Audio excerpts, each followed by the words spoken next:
Hello everyone, welcome to learning session. This is Jyoti and today we are going to discuss important questions of rural banking. तो important questions जो है rural banking के जो कि exam point of view से बहुत ज़्यादा important है, हम उन्हें डिस्कस करने वाले हैं.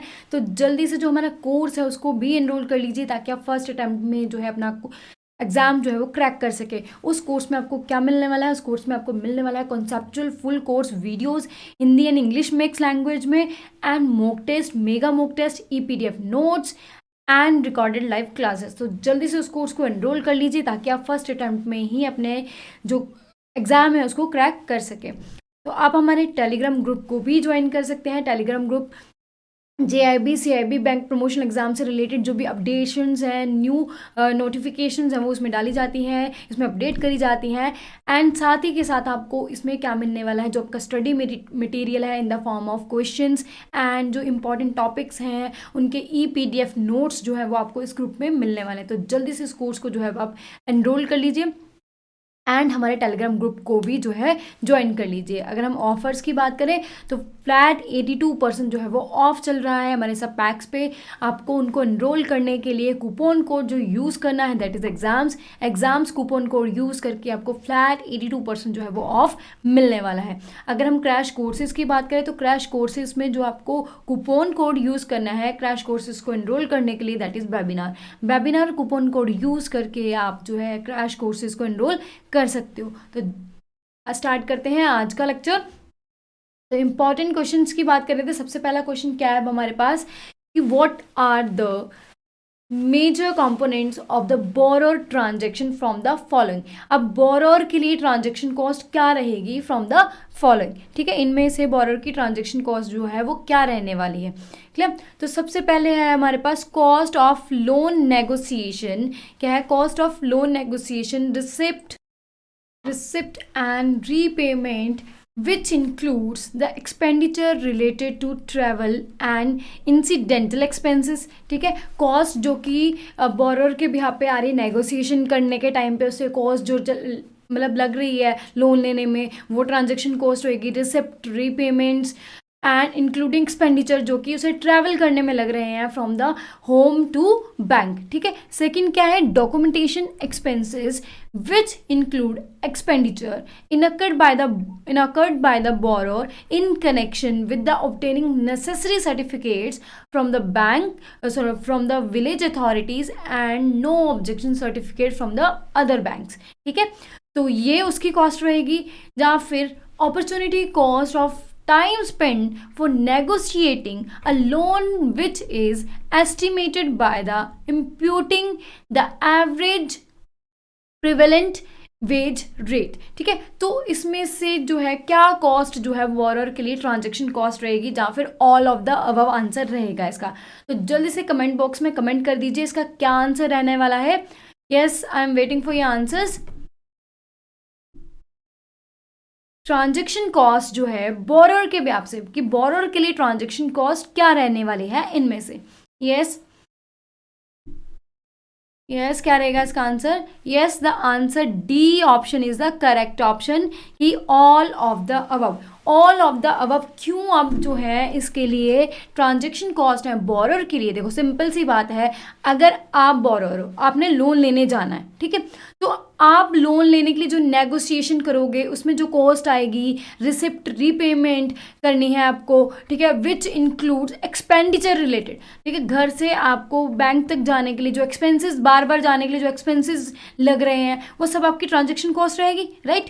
प्लस नेक्स्ट क्या था कि डॉक्यूमेंट एक्सपेंसेस. अब देखो डॉक्यूमेंटेशन भी तो होती है. ठीक है, डॉक्यूमेंट्स भी तो चाहिए. ठीक है, प्रूफ जो चाहिए उन्हें बैंक वालों को एप्लीकेशन अप्रूव करने के लिए. ठीक है, वो जो डॉक्यूमेंटेशन जो करनी है उसके लिए भी एक्सपेंसेस आने वाले हैं बोरोर के. ठीक है, उसे विलेज अथॉरिटी से जो है वो डॉक्यूमेंट्स लेके आने हैं या फिर अदर बैंक से नो ऑब्जेक्शन सर्टिफिकेट लेके आना है कि हाँ इसके जो पहले जो उधार थे जहाँ बोल सकते लोन्स थे हमें वो इसने चुका दिए हैं, जहाँ अगर चल रहे हैं तो हमें कोई ऑब्जेक्शन नहीं है. तो नो ऑब्जेक्शन सर्टिफिकेट जो है फ्रॉम द अदर बैंक्स लेके आना है. ठीक है, तो वो चीज़ें जो है वो भी कॉस्ट है बोरोर की. ठीक है. Then third one is opportunity cost. ठीक है, अपॉर्चुनिटी कॉस्ट अगर वो स्पेंड कर रहा है, टाइम स्पेंड कर रहा है for negotiating a loan which is estimated by imputing the average prevalent wage rate. ठीक है, तो इसकी एग्जाम्पल के साथ मैं आपको समझाती हूँ।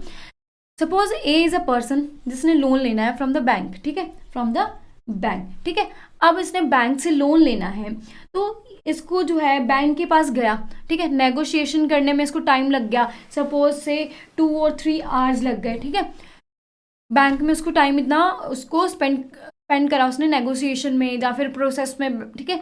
उस प्रोसेस में जो उसे टाइम वेस्ट करा, अगर वो यही टाइम कहीं और वर्क करता, ठीक है, कहीं और वर्क करता, तो एक प्रिविलेंट जो वेज रेट है वो उसे मिलता, ठीक है, 3 आवर के अकॉर्डिंग उसे वेज रेट मिलता।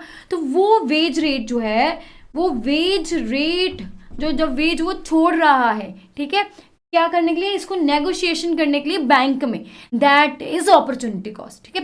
वो क्या है, अपॉर्चुनिटी कॉस्ट है एक के लिए, क्यों अपॉर्चुनिटी हो सकती थी एक के लिए कि अगर वो यहाँ पे टाइम ना वेस्ट करता, वो यहाँ पे जाके अपना काम कर सकता था और इतना अमाउंट जो है वो अर्न कर सकता था, ठीक है। तो वो उसके लिए अपॉर्चुनिटी थी जो उसने छोड़ी है, that is opportunity cost. Opportunity cost समझ में आया होप सबको, ठीक है। तो इसके लिए इसका आंसर क्या है, D is the correct option, कि सारे के सारे जो कॉस्ट हैं वो ट्रांजेक्शन कॉस्ट रहेगी बोरोर के पॉइंट ऑफ व्यू से, ठीक है। तो नेक्स्ट क्वेश्चन की तरफ चलते हैं। नेक्स्ट क्वेश्चन क्या है अब हमारे पास, नेक्स्ट क्वेश्चन है identify which transaction cost incurred by bank from the following. अब बैंक कौन सी जो है ट्रांजेक्शन कॉस्ट करता है, बैंक के लिए ट्रांजेक्शन कॉस्ट क्या रहती है, ठीक है। फर्स्ट ऑप्शन है हमारे पास cost of mobilising deposits, cost of loan negotiation, interest on deposits, cost of loan delivered, ठीक है। इनमें से अब क्या ऑप्शन जो है वो करेक्ट है, option A B C D, ठीक है, चारों ऑप्शन करेक्ट हैं, या फिर option A B C correct है, या फिर option A C D correct है, या फिर बी सी डी ऑप्शन जो है वो करेक्ट है। यस, जल्दी से इसको आपने सोचना किस पॉइंट ऑफ व्यू से, बैंक के, जैसे आप ऑलरेडी बैंक में हो तो आपको बैंक के पॉइंट ऑफ व्यू से सोचना है कि अब उनके लिए ट्रांजेक्शन कॉस्ट क्या रहेगी। जो हमने पिछले क्वेश्चन में पढ़ा, उस क्वेश्चन में हमने बोरोर के पॉइंट ऑफ व्यू से सोचा कि उसके लिए ट्रांजेक्शन कॉस्ट क्या रहेगी, ठीक है। अब बैंक के पॉइंट ऑफ व्यू से ट्रांजेक्शन कॉस्ट क्या रहेगी इनमें से, ठीक है। तो जल्दी से आइडेंटिफाई कीजिए कि इनमें से जो कॉस्ट है वो बैंक की कॉस्ट क्या रहेगी, ट्रांजेक्शन कॉस्ट बैंक के लिए क्या रहेगी। Yes, I am waiting for your answers, जल्दी से कमेंट कर दीजिए कमेंट बॉक्स में क्या रहेगा इसका answer. Yes yes, option C is the correct option, that is option A C and D जो ऑप्शन है वो करेक्ट ऑप्शन है। वो क्यों करेक्ट ऑप्शन, अब हम देख लें एक बार कि ए जो ऑप्शन है कॉस्ट ऑफ मोबिलाइजिंग डिपॉजिट, ठीक है। डिपॉजिट्स अगर आपको मोबिलाइज करने हैं, इकट्ठे करने हैं, उस पर जो कॉस्ट आ रही है बैंक की कॉस्ट है ना वो, क्योंकि बैंक को जो है डिपॉजिट्स मोबिलाइज करनी है, ठीक है।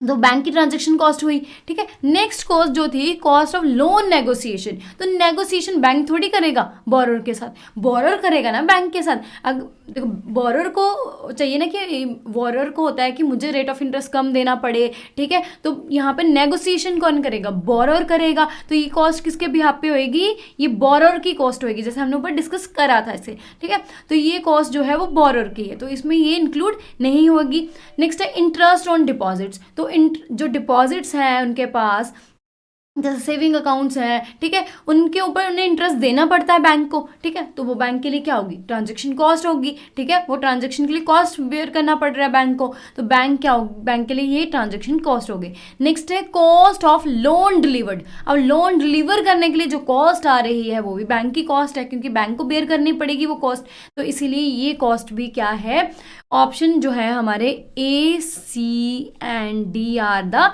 Correct option, clear. इसीलिए जो सी ऑप्शन हमारा ए सी डी वो हमारा करेक्ट ऑप्शन है। होप आपको ये कॉन्सेप्ट समझ में आ गया होगा।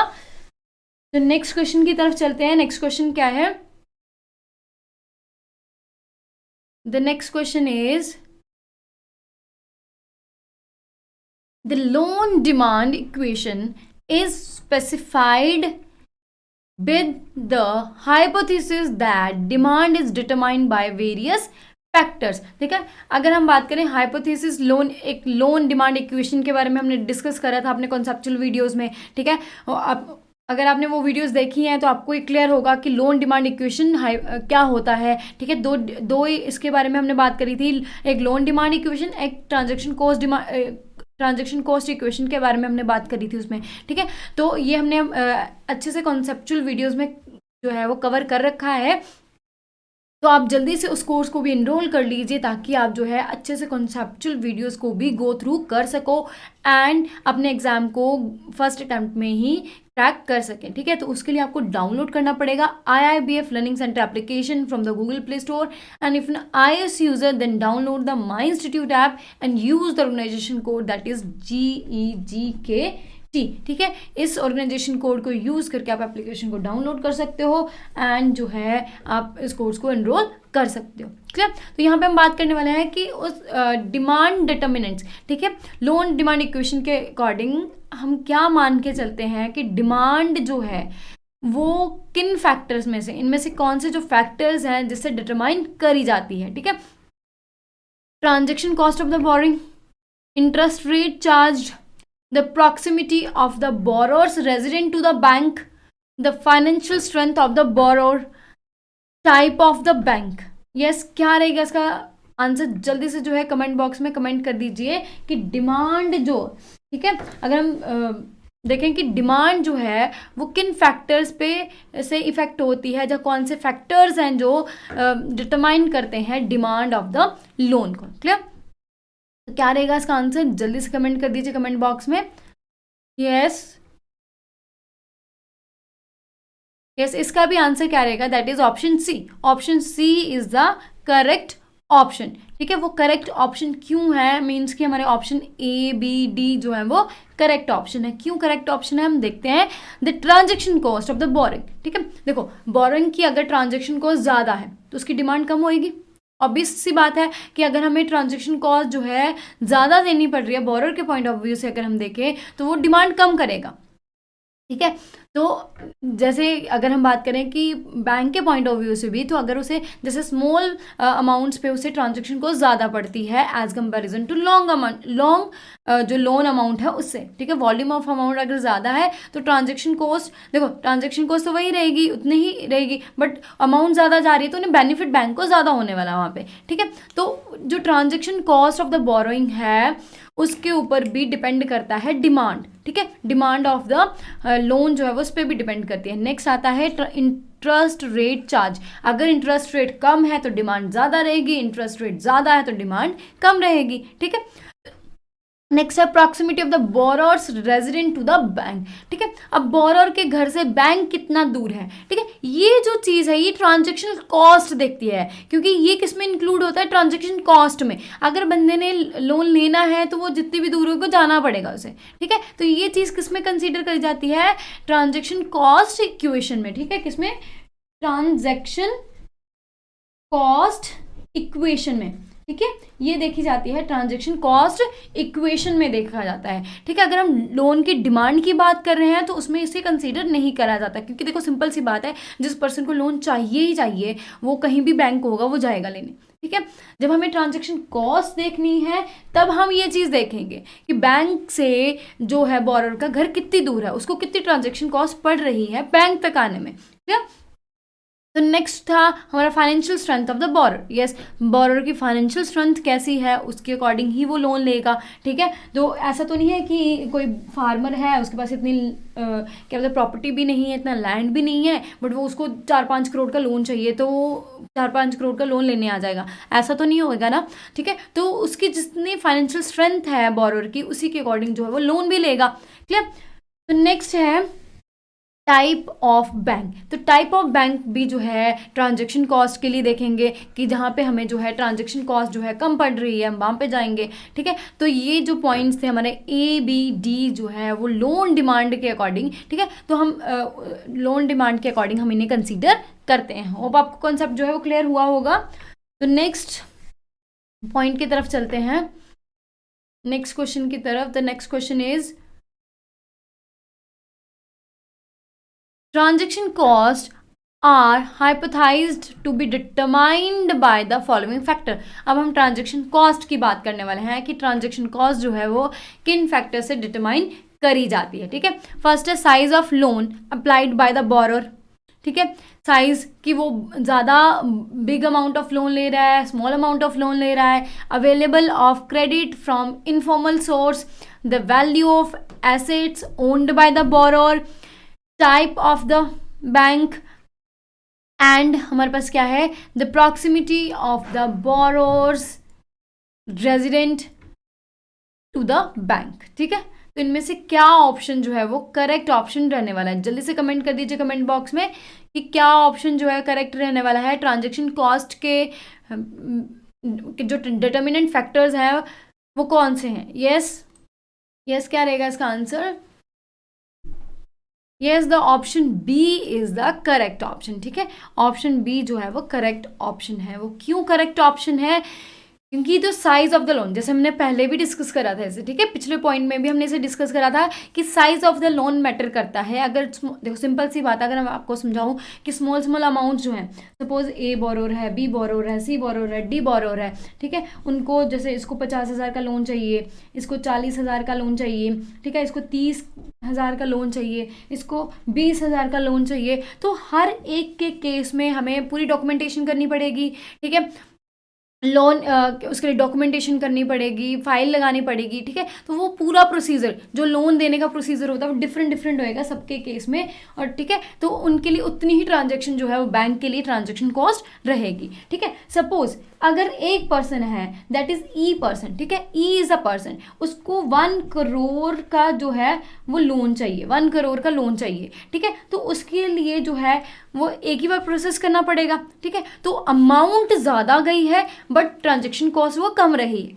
क्लियर? होप आपको पॉइंट समझ में आया होगा कि स्मॉल अमाउंट ऑफ लोन जो है ज़्यादा होंगे तो ट्रांजैक्शन कॉस्ट ज़्यादा पड़ेगी, अगर क्या बोलते हैं कि हमारा जो वॉल्यूम है ज़्यादा है तो ट्रांजैक्शन कॉस्ट जो है कम रहेगी, ठीक है। तो size of the loan applied by the borer, उस पर भी डिपेंड करता है ट्रांजैक्शन कॉस्ट। नेक्स्ट था हमारे पास availability of the credit from the informal source, तो उससे ट्रांजैक्शन कॉस्ट में कोई इंक्रीज डिक्रीज नहीं आएगा, ठीक है। अगर वो इनफॉर्मल से ले लेता है तो ले लेता है, उसमें बैंक को कोई ट्रांजैक्शन कॉस्ट नहीं देनी पड़ रही है, ठीक है, तो ट्रांजैक्शन कॉस्ट का कोई इफेक्ट नहीं पड़ रहा यहाँ पे। The value of the asset owned by the borer, ठीक है, बोरर के पास कितनी एसेट है उसके अकॉर्डिंग उसकी डिमांड रहेगी और उसके अकॉर्डिंग वो ट्रांजैक्शन कॉस्ट जो है वो करने वाला है, ठीक है, उसके अकॉर्डिंग वो लोन लेगा, साइज ऑफ द लोन उसी के ऊपर डिसाइड होएगा, ठीक है। तो जिसकी वजह से क्या है, ट्रांजैक्शन कॉस्ट भी इम्पैक्ट होने वाली है। देन आता है हमारा टाइप ऑफ बैंक, ठीक है। अब टाइप ऑफ बैंक, कौन से बैंक से, वो देखो हर बैंक का जो interest rate of interest different होता है, ठीक है, रेट ऑफ इंटरेस्ट डिफर करता है, प्रोसेसिंग चार्जेस जो है वो डिफर करते हैं, ठीक है, तो उसी के बेसिस पे जो ट्रांजैक्शन कॉस्ट है वो भी डिफर करती है। क्लियर? होप आपको ये कॉन्सेप्ट समझ में आया होगा। देन है E, the proximity of the borrower. देखो बोरर का घर अगर बैंक से दूर है तो वहां पे आने के लिए उसे चार्जेस पे करने पड़ेंगे, वो उसकी ट्रांजैक्शन कॉस्ट में इंक्लूड हुआ, राइट। तो ये चीज़ें यहाँ पे इम्पैक्ट करती हैं ट्रांजैक्शन कॉस्ट के केस में, ठीक है। तो option A C D E जो है वो हमारे करेक्ट ऑप्शन है, तो उस हिसाब से जो ऑप्शन बी है हमारा करेक्ट ऑप्शन है, ठीक है। होप आपको ये समझ में आ रहा है कॉन्सेप्ट। तो नेक्स्ट हम बात करने वाले हैं, नेक्स्ट क्वेश्चन की तरफ आते हैं। The next question is the transaction cost rise when the number of small loan increases but fall with an increase in loan size, ठीक है। ये तो क्लियर होना चाहिए, अभी हमने इसे डिस्कस करा है बहुत अच्छे से। इसका आंसर क्या रहेगा, ट्रू और फॉल्स? क्या कहा जा रहा है कि ट्रांजैक्शन कॉस्ट जो है वो राइज कर जाती है अगर number of small loan increase कर जाते हैं, जैसे हमने एग्जांपल ली थी ABCD की, ठीक है, but fall with an increase in the loan size, ठीक है, लोन साइज इंक्रीज करने से वो फॉल कर जाती है ट्रांजैक्शन कॉस्ट, ठीक है। जैसे हमने एग्जांपल ली थी ABC एंड D की, सपोज यहाँ पे 20,000 लोन है, 30,000 लोन है, 40,000 लोन है, 50,000 लोन है, ठीक है, तो इनके लिए अलग अलग प्रोसीजर करना पड़ेगा हमें, ठीक है, ट्रांजैक्शन कॉस्ट बढ़ जाएगी। यहाँ पे हमने एग्जांपल ली थी ई की, ई को सपोज 1 करोड़ का लोन चाहिए, ठीक है, 1 करोड़ का लोन चाहिए, तो उसके लिए एक ही बार प्रोसीजर करना पड़ेगा, तो यहाँ पे ट्रांजैक्शन कॉस्ट जो है वो कम हो जाएगी। क्लियर? होप आपको एक समझ में आ गया होगा। तो इसका आंसर तो ऑब्वियस है, क्लियर है सबको, दैट इज ट्रू, ठीक है। A option is a correct option, that is true, ठीक है, ये स्टेटमेंट जो है वो ट्रू है। नेक्स्ट क्वेश्चन की तरफ चलते हैं। नेक्स्ट क्वेश्चन क्या है हमारे पास, which of the following statement is true और फॉल्स, इनमें से कौन सी जो स्टेटमेंट है वो ट्रू है और कौन सी जो स्टेटमेंट है वो फॉल्स है, ठीक है। The location of a bank branch, its proximity to the borrower's village and its closeness to the market center are other factor influencing the transaction cost of the rural lending, ठीक है। ये हमने अभी discuss करा था कि ये statement में के बारे में क्या लिखा गया है कि जो उसकी प्रॉक्सिमिटी ऑफ द लेबर की बोरोवर की विलेज की प्रॉक्सिमिटी है बैंक के साथ और क्लोजनेस ऑफ मार्केट सेंटर, ठीक है। अगर वो borer suppose A is a borer, ठीक है, अब उसका घर जो है वो मार्केट के पास है, ठीक है, और मार्केट में ही जो है बैंक है, ठीक है, तो उसके लिए ट्रांजैक्शन कॉस्ट कम रहेगी। अगर पर्सन का घर विलेज में है और मार्केट वहाँ से दूर है, ठीक है, तो उसको वहाँ तक आने के लिए ट्रांजैक्शन कॉस्ट देनी पड़ेगी, ठीक है, वो ट्रांजैक्शन कॉस्ट ज़्यादा हो जाएगी। तो यही चीज़ बोल रहा है कि ये जो अप्रॉक्सिमिटी है, ठीक है, नियर बाय की और जो दूर होने की, ठीक है, इसकी वजह से जो है ट्रांजैक्शन कॉस्ट जो है इन्फ्लुएंस होती है रूरल लैंडिंग में, क्लियर। तो नेक्स्ट क्या है,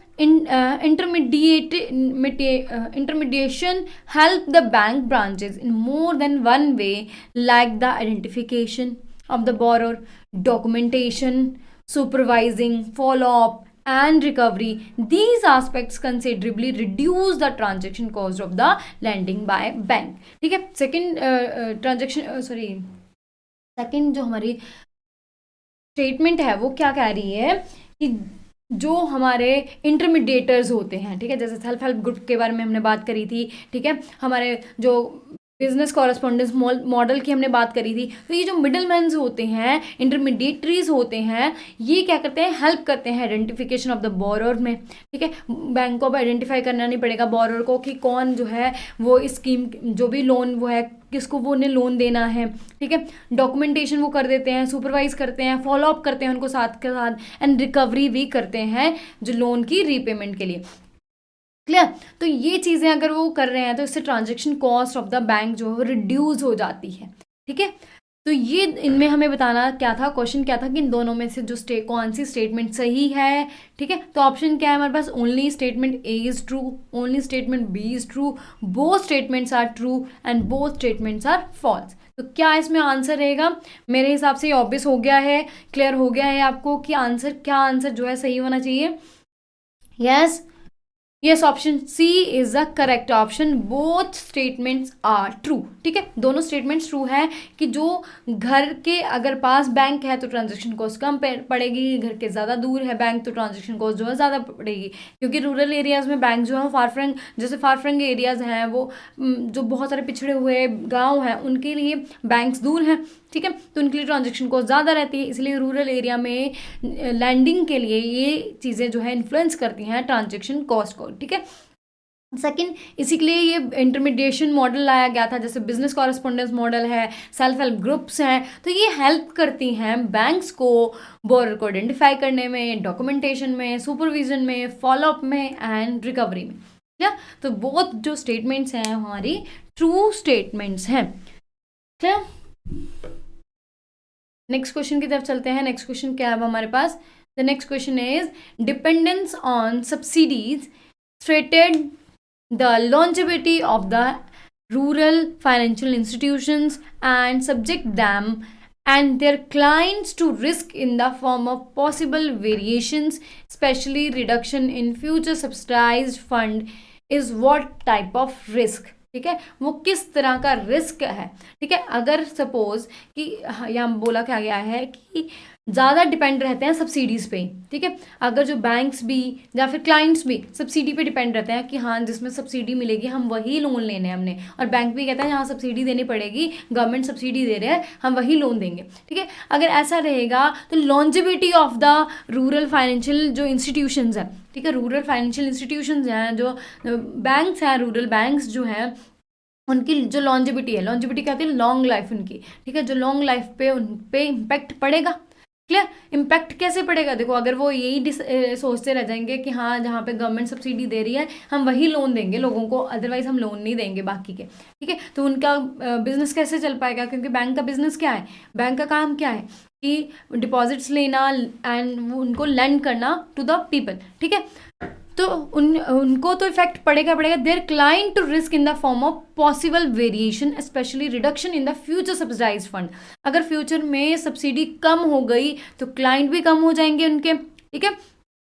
तो इस तरह का जो रिस्क है उस रिस्क को हम क्या कहते हैं, ठीक है, क्या कहेंगे उस रिस्क को, सब्सिडी रिस्क, कोवेरिएंट रिस्क, या फिर डिफॉल्ट रिस्क, या फिर नन ऑफ दीज। क्या रहेगा इसका आंसर, जल्दी से कमेंट कर दीजिए कमेंट बॉक्स में।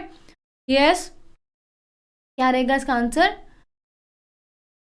Yes option A is a correct option, that is subsidy risk, ठीक है। सब्सिडी रिस्क रहेगा कि अगर हम सब्सिडी पे ही जो है बेस्ड है या फिर सब्सिडी पे ही डिपेंड कर रहे हैं, ठीक है। तो जो कोवेरिएंट रिस्क होता है, कोवेरिएंट रिस्क क्या होता है कि एक फैक्टर के इफेक्ट होने से बाकी फैक्टर्स में भी जो है वो इफेक्ट पड़ता है, ठीक है।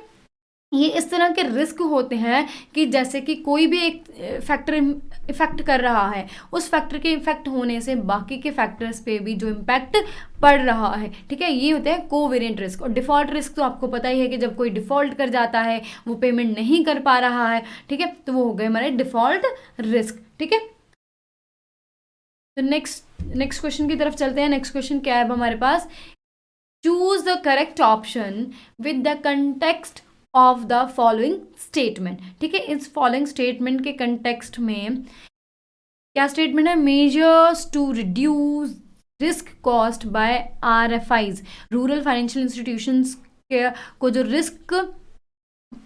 रिड्यूस रिस्क कॉस्ट है जो उसको रिड्यूस करने के लिए क्या मेजर्स जो हैं वो लिए जा सकते हैं, ठीक है। इनमें से क्या ऑप्शन जो है वो करेक्ट ऑप्शन रहने वाला है, the first option is client must be careful selected, client को मस्ट केयरफुली सेलेक्ट करा जाए, ठीक है। जब हम किसी को लोन दे रहे हैं तो उसे पहले अच्छे से जांचा परखा जाए, उसकी डॉक्यूमेंटेशन करी जाए कि ये बंदा लोन वापस कर सकता है कि नहीं कर सकता है, स्क्रीन्ड करा जाए, asking for a character reference and forming group can offset the lack of information about the potential borrower. जो भी बोरर है उसके बारे में हमें फुल इंफॉर्मेशन होनी चाहिए, ठीक है, कि ये कहीं फ्रॉड तो नहीं कर सकता हमारे साथ, तो वो चीज़ें पूरी जो है सही से होनी चाहिए। Second is the loan contract must be clear, जो उसके साथ लोन कॉन्ट्रैक्ट करा जा रहा है वो क्लियर होना चाहिए, ठीक है। अगर आप रेट ऑफ इंटरेस्ट 10% लगा रहे हो तो आपने वहाँ पे होना चाहिए कि 10% रेट ऑफ इंटरेस्ट ही लगेगा, प्लस आपको बताना है कि आप fixed rate of interest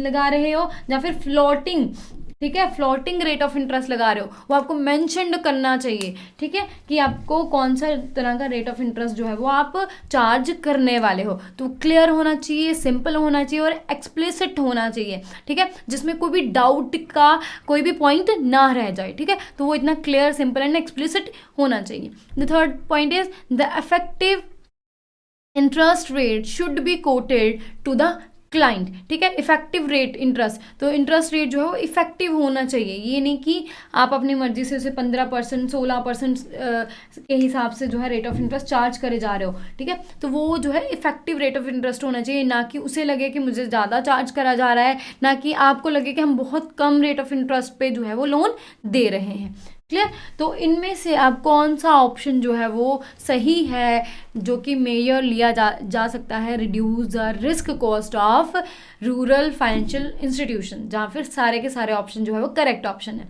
yes, क्या रहेगा इसका आंसर, जल्दी से कमेंट कर दीजिए कमेंट बॉक्स में।